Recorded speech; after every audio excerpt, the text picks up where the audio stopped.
My husband looked me straight in the eyes on my 40th birthday, smiled, raised his champagne glass, and said, "Claire, maybe it's time you accepted reality. Women your age should stop pretending they're still the prize." Everyone laughed. His coworkers, his friends, even the 26-year-old woman standing beside him, the same woman who had been calling him after midnight for weeks. I smiled too. Not because it didn't hurt, but because I had just received a phone call that would change both of our lives forever. 3 months later, he walked into my office carrying a resume and didn't recognize the woman sitting behind the CEO's desk. "My name is Claire. I'm 40 years old." Until recently, I believed that a good marriage meant sacrificing a little piece of yourself every day. A little patience, a little pride, a few dreams, then more dreams. Eventually, your entire identity. Daniel and I had been married for 15 years. When we met, we were both struggling. He had just started working in sales. I was a financial analyst with a small consulting firm. Neither of us had money. Neither of us had connections. We built everything together. Or, at least that's what I believed. I worked nights helping him prepare presentations. I edited every proposal. I designed spreadsheets. I even helped him rehearse important meetings until 2 in the morning. Whenever someone praised Daniel's career, he'd smile proudly. Whenever someone thanked me, he'd laugh. "Claire just worries too much." Back then, I thought he was joking. Now, I know he was slowly teaching everyone to ignore my value. As Daniel climbed higher in his company, I quietly stepped back. When our daughter Emily was born, someone had to stay home. Daniel insisted. "Your career can wait. Mine can't." I believed him. For 12 years, I worked from home as a freelance accountant. Enough to help with bills. Enough to keep my license active. But never enough to threaten Daniel's ego. He loved introducing me as, "My wife doesn't really work anymore." He never mentioned the clients I handled, the taxes I prepared, or the nights I spent balancing budgets while everyone else slept.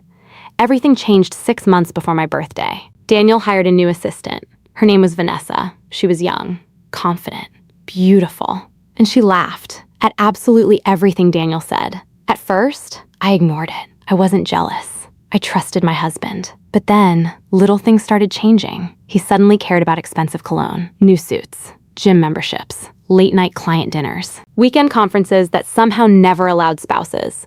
Emily noticed before I did. One evening, she quietly asked, "Mom, is Dad trying to impress someone?" I laughed. Then I realized she wasn't joking. The first real crack appeared on a Thursday night. Daniel came home after midnight. His phone buzzed while he was in the shower. I wasn't planning to look. I truly wasn't. But the screen lit up. One message from Vanessa.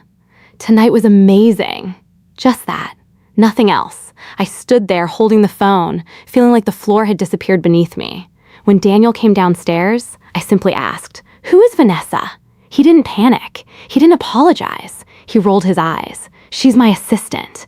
Don't start acting insecure." Women your age imagine problems that don't exist. Women your age. Those 4 words hurt more than the message itself. A month later, Daniel announced he was hosting a large company gala. Spouses were invited. He insisted I attend. "Try wearing something modern this time. Nothing that makes you look older." I stared at him. After 15 years together, my husband wasn't asking me to look beautiful. He was asking me not to embarrass him. I spent hours choosing a navy blue dress. Simple, elegant. Emily hugged me before I left. "Mom, you look beautiful." I smiled. Sometimes, the people who love you most see your worth long before you do. The ballroom was breathtaking. Crystal chandeliers, live orchestra, hundreds of executives. Daniel barely introduced me to anyone. Instead, he disappeared, walking directly toward Vanessa. She was wearing a bright red gown, standing far too close to my husband, laughing again, always laughing. For nearly an hour, I stood alone, watching, smiling politely, pretending everything was fine. Then Daniel climbed onto the stage, took the microphone, and changed my life forever. Daniel adjusted his tie, smiled confidently, and tapped the microphone. The ballroom slowly fell silent. Nearly 400 people turned their attention toward the stage. Executives, investors, board members, employees, their spouses. I stood near the back of the room with a glass of sparkling water in my hand, expecting Daniel to thank his team after another successful quarter. Instead, he looked directly at me. There she is. He pointed toward me with a smile. My beautiful wife, Claire. Polite applause filled the room. I smiled back. Then he laughed. You know, people always ask me how we've stayed married for 15 years. More laughter. I tell them the secret is simple. He paused dramatically. You have to lower your expectations after 40. The room erupted. Some people laughed. Some looked uncomfortable. A few exchanged nervous glances. I felt my cheeks burn. Daniel wasn't finished. When Claire was younger, she used to help me with work. He shrugged. Now she's mostly retired. Another wave of laughter. My daughter says I shouldn't joke about age. He looked toward Vanessa. But honestly, he smiled at his assistant. I think people should know when it's time to pass the torch. Vanessa laughed louder than anyone else. Daniel reached out, placed his hand gently on her shoulder, and smiled. If I ever needed someone energetic to help run my life, he looked back toward me. I'd probably hire someone like Vanessa. The silence that followed was different. This wasn't nervous laughter anymore. It was discomfort. People were beginning to realize this wasn't a joke. This was humiliation, public humiliation. And I was standing in the middle of it. I wanted to cry. I wanted to scream. Instead, I took one slow breath, then another. I quietly placed my untouched drink on a nearby table. Without saying a word, I walked toward the exit. As I reached the doors, someone gently touched my arm. It was an older gentleman wearing a charcoal gray suit, silver hair, kind eyes. His name tag read, Richard Bennett, chairman. I recognized the name immediately. He owned nearly 30% of Daniel's company. I'd met him once, years ago, for less than 5 minutes. He looked at me carefully. I'm sorry. Just 2 words. No excuses. No awkward smile. Just, I'm sorry. I thanked him quietly. Before I could leave, he handed me his business card. If you ever need anything, call me. I nodded politely. At the time, I thought he was simply being kind. I had no idea that card would change everything. Outside, the cold evening air hit my face. I finally allowed myself to cry. Not because Daniel had embarrassed me, because somewhere along the way, I had started believing him. Maybe I was getting older. Maybe I wasn't enough anymore. Maybe my best years were behind me. Then my phone rang. Emily. Mom? I couldn't answer. She immediately knew. I'm coming. 20 minutes later, she found me sitting alone in my car. She opened the passenger door, wrapped her arms around me, and whispered, "You don't deserve this." I broke down completely. That night, Daniel came home after midnight. He walked into the kitchen as though nothing had happened. "You're still awake?" I stared at him. "Why?" He frowned. "What? Why did you do that?" He sighed dramatically. "It was just a joke." "A joke?" "Claire, you've become too sensitive. You embarrassed yourself by leaving." I embarrassed myself? Everyone thought you couldn't take humor.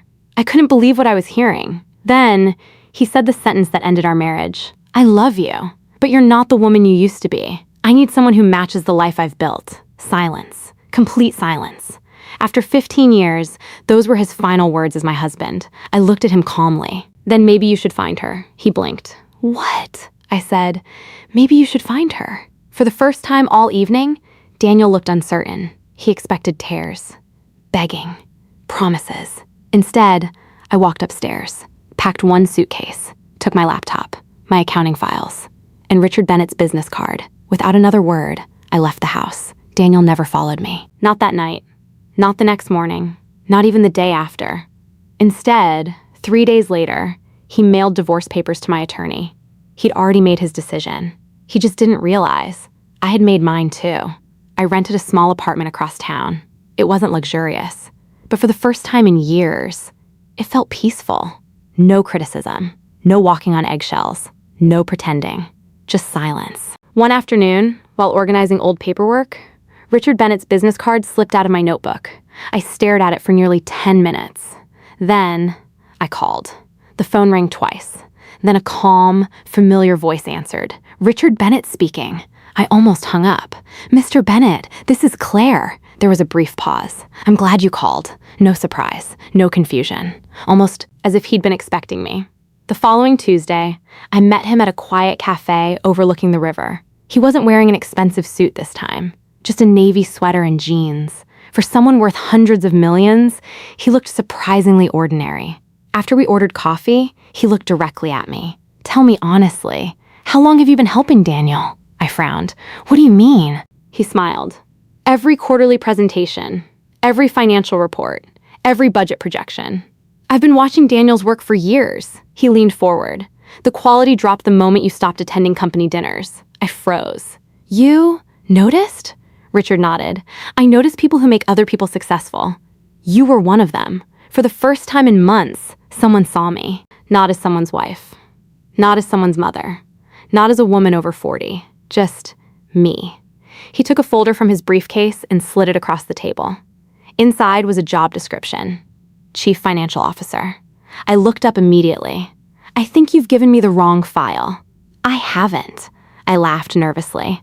I've been freelancing from home for 12 years. You've also managed more businesses than half the executives I interview. He folded his hands. I've already checked.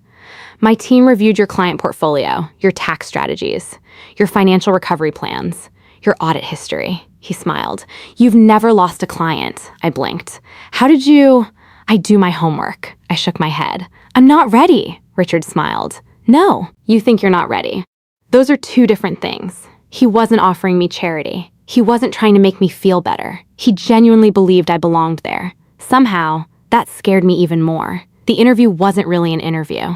It was 6 hours of financial scenarios, cash flow problems, risk analysis, investment planning, emergency restructuring, board presentations, questions, more questions. By the end, I had forgotten I was even being evaluated. I was simply doing what I loved. 1 week later, Richard called again.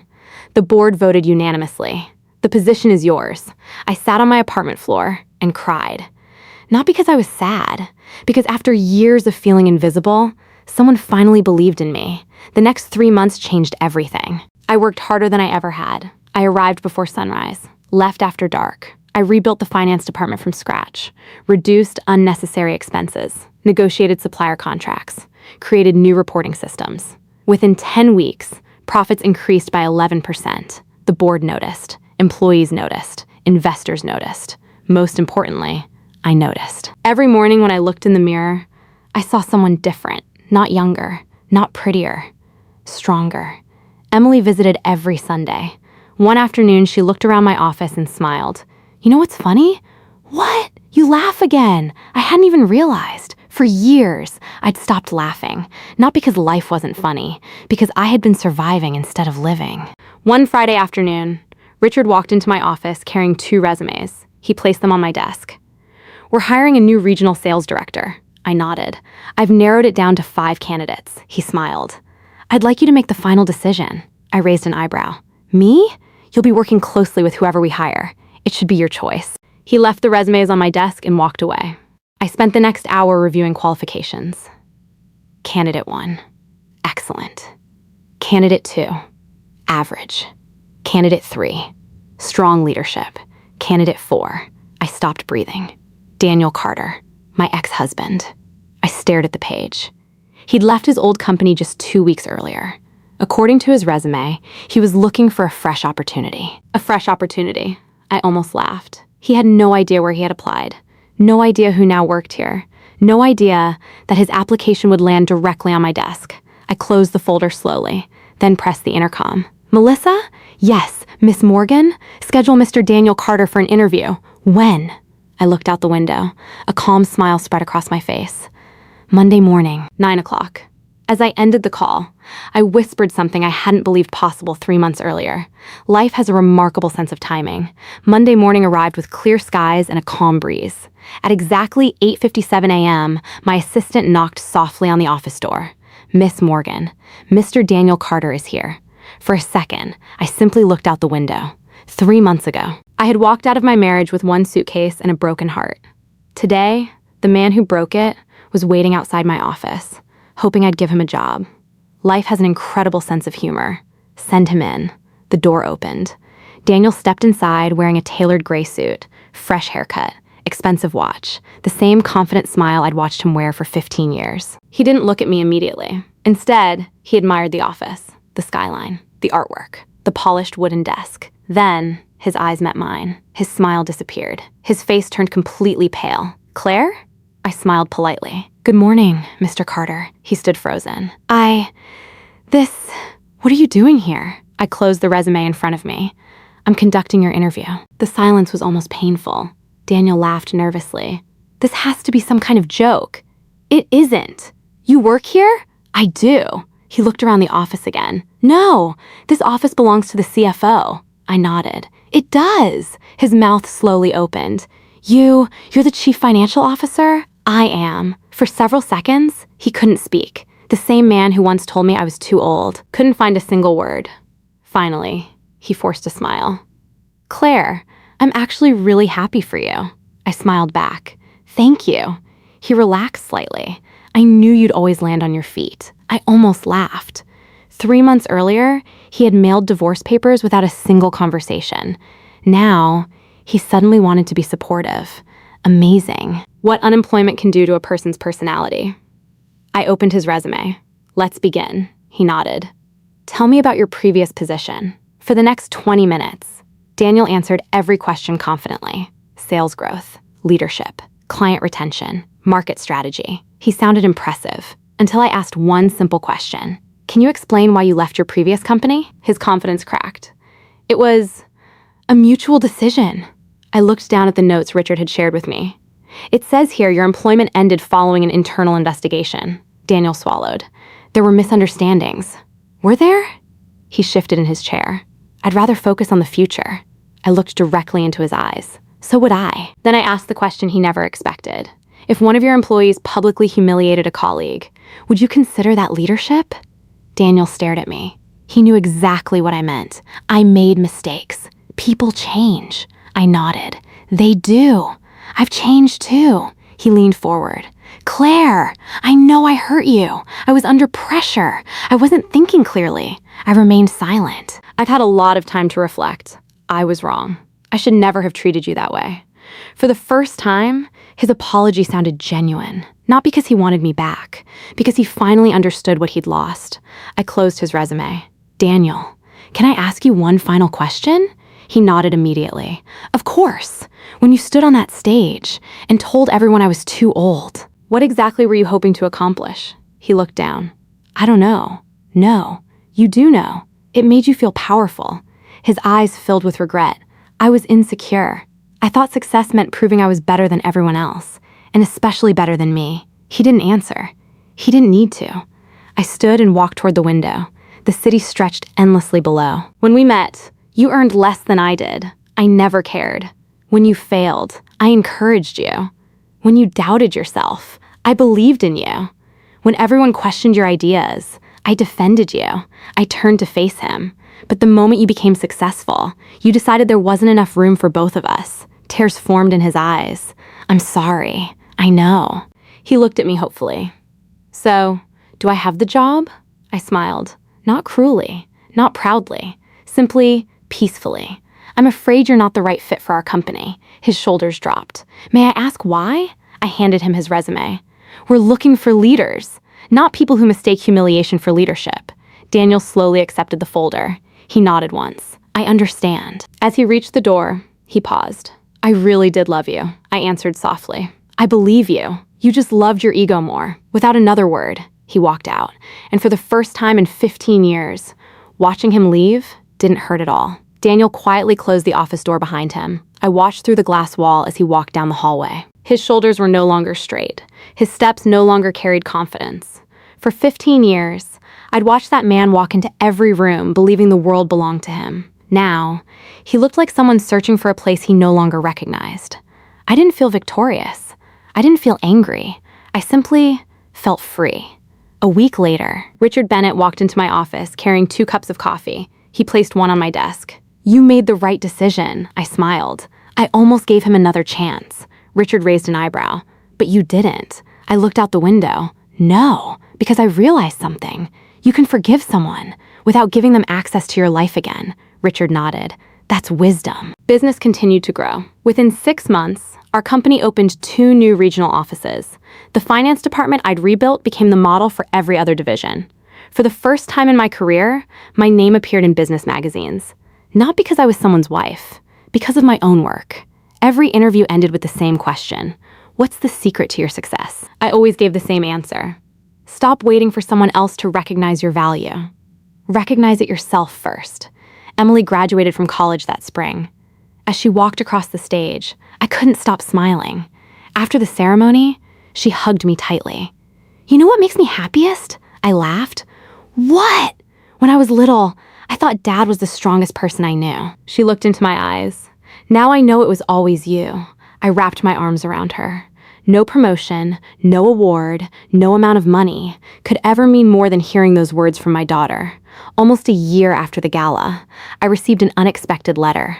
Not an email, a handwritten letter from Daniel. I stared at the envelope for several minutes before opening it. Inside, there was only one page. "Claire, I've rewritten this letter dozens of times. None of them seemed enough. Losing my career wasn't the hardest part. Losing you was.